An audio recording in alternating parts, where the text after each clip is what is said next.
fato político que se registrou na última sexta-feira, já no início da noite aqui no Brasil, que foi uma tentativa de golpe militar na Turquia. Para entender melhor os motivos que levaram a esse levante, nós convidamos para conversar conosco nessa manhã o professor de Relações Internacionais da URGS, professor Paulo Vicentini. Bom dia, professor. Bom dia. Bom, quais são as razões, então, para que nosso ouvinte entenda, que estão por trás desse levante militar da última sexta-feira que não prosperou, né? A Turquia ela teve um tipo de regime muito peculiar para a região, que era um regime republicano laico, bastante estável, modernizador e afiançado pelo exército. Isso aí desde a década de 20 até perto do início desse século. E esse modelo já vinha com algum desgaste e surgiu um partido, vamos chamar assim, um partido populista, de cunho islâmico, que é desse presidente.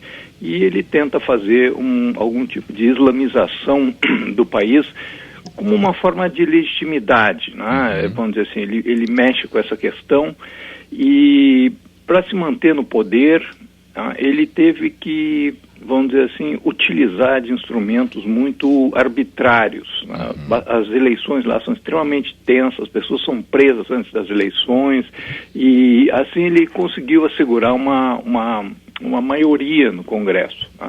Mas nos últimos tempos ele vinha perder, ele perdeu a maioria absoluta, ele tinha que fazer composição com outras forças e encontrava resistências nas instituições, no exército, em várias áreas da sociedade, outros partidos, e é a situação que o país vive ali em relação à guerra com a Síria. Então ele tinha um acumulado muito grande, e esse golpe, pelas medidas que foram sendo tomadas, me parece um pouco estranho, sabe? Um pouco estranho no sentido que não foi muito bem articulado, eram muito poucos os envolvidos, e isso aí estava assim já na linha do que o presidente queria e esperava. Quem está por trás desse golpe é a oposição, são dissidentes? Para a gente entender melhor aí, professor. Olha, é um grupo de pessoas não muito expressivas, e isso deixa assim no ar uma desconfiança de algum tipo de provocação exercida pelo presidente que precisava quebrar com a resistência que o exército tinha, porque algumas coisas são um pouco estranhas. A primeira medida, assim que o presidente retoma o poder, é atacar o judiciário. Ou seja, ele demitiu e prendeu vários juízes, e havia de fato uma resistência na Suprema Corte, as medidas que ele vai introduzindo a caminho de um Estado autoritário. É bom que se diga isso, e essa percepção já está há muitos anos na Turquia, então as coisas não ficaram muito claras, não estão bem explicadas, e o que se nota assim é que ele tinha uma agenda pronta para agir, ele estava precisando agir, e talvez tenha feito alguma coisa que provocou um pequeno grupo, e isso aí, como ele disse, é uma bênção dos deuses, diz ele, porque agora eu vou limpar esse país. Limpar quer dizer acabar com qualquer oposição e ele poder governar da maneira que deseja. Professor, outro ponto curioso, bom dia, Carolina que fala com o senhor. Outro ponto curioso é que imediatamente aquela tentativa de golpe, lideranças mundiais manifestaram apoio ao governo da Turquia.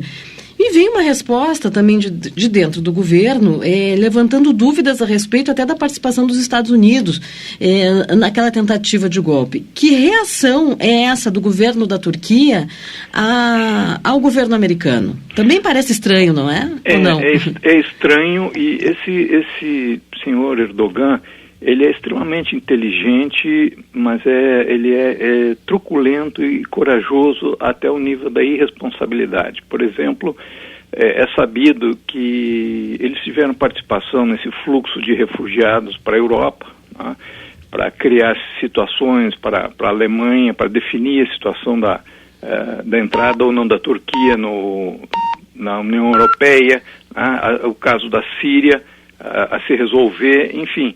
E ele é bastante, vamos dizer assim, atrevido, né? Nós nunca tínhamos visto ele tratar a chanceler Merkel, né? Um país que depende tanto da Alemanha. Então, ele quer criar assim, um tipo de novo nacionalismo baseado no Islã, e esse tipo de discurso é para conseguir que entreguem aquele exilado, clérigo que está nos Estados Unidos, e para ganhar apoio popular, né? Ganhar apoio popular e apoio para concluir, vamos dizer assim, a guerra da Síria, na perspectiva que eles desejam, que é de voltar a ter uma grande influência no Oriente Médio, como era na época do Império Turco. Isso é interessante. Por que a gente está falando da Turquia? Porque, primeiro, a posição geográfica da Turquia, ela é fundamental. A Turquia também, ela é muito importante. A Turquia também é um ponto de passagem dessa onda migratória que coloca o país no centro dessas discussões, né, professor Vicentini? Olha, eu diria que realmente a Turquia é um caso em que a geografia já salvou esse país muitas vezes ao longo da história, né? O Império Turco demorou para cair por causa da sua posição geográfica, que as potências procuravam manter. E agora ele é praticamente, né, um país que é membro da OTAN, que está dentro do Oriente Médio, ele é fundamental, e vamos dizer assim, o presidente ele abusa dessa situação, sabendo que o Ocidente precisa do país, né, e tenta impor uma agenda que agora todos os países europeus, por exemplo, estão dizendo, olha, cuidado, não pode usar o golpe como pretexto para fazer um expurgo em todo o país, em todas as instituições, de todo mundo que o presidente não gosta. Tá certo. Professor Paulo Vicentini, muito obrigado pela sua atenção nesta manhã. Uma boa semana para o senhor.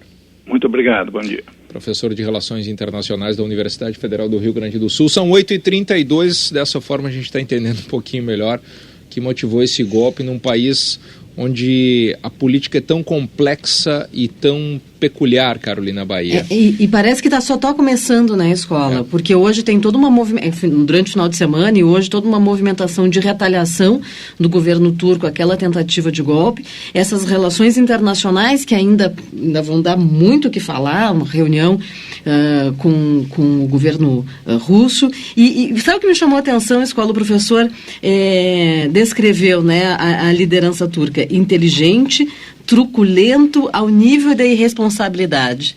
Me lembrou uma figura política aqui do Brasil que está sempre, né, nos últimos tempos, nas manchetes, que é o Eduardo Cunha, né, inteligente e truculento no nível da responsabilidade.